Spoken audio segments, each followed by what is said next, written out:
What would you do if somebody came into your living room and offered to write you a giant check, but you weren't sure what they were going to do with your property?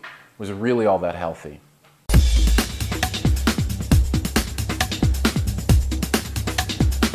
Promised Land is the name of the movie. Matt Damon wrote it with John Krasinski, who you may know as Jim from The Office. They also both star in this movie, as well as Frances McDormand, about a natural gas company who comes into a small town in Kentucky and offers to save the day by writing lots of big checks to the citizens there if only they will let them engage in a process that's known as fracking. Now, without getting into the environmentalist aspect of what goes on with this, because to be honest, I haven't studied it enough to have a great opinion on it, I will say that this movie itself is really, really good. Now, there is obviously a message here. I do have to say, I think the movie portrays both sides of it fairly even-handedly.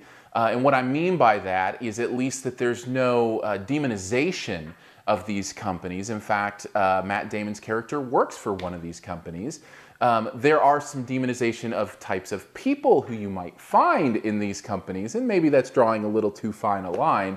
Point being, I never felt like it was underhanded or over the top in the way that it portrayed what was going on here. Can we just talk about the movie?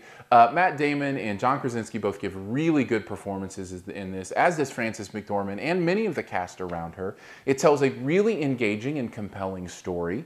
And has a really interesting kind of movement and twist as the movie goes on and towards the end. I was really, really impressed with what goes on here. Not that I should be surprised. Matt Damon is really, really good both at writing a movie and at acting in it. But I do have to say, as I came to the finish of this movie, as kind of warm-hearted and interesting as it was, there wasn't anything that left me going, oh, I have to tell people about this movie. And overall, I think that's the negative. It's just not great. It's really, really good. It's just not great. And with a movie like this, with these kind of people, with a topic this big, and with this kind of talent behind it, it really feels like it should be great, and it just doesn't quite get there. Now, if you've got a Friday night sometime and a free Redbox rental and you want to pick up Promised Land, I don't think you're going to be disappointed. There's enough here to be entertained by, but don't expect the world.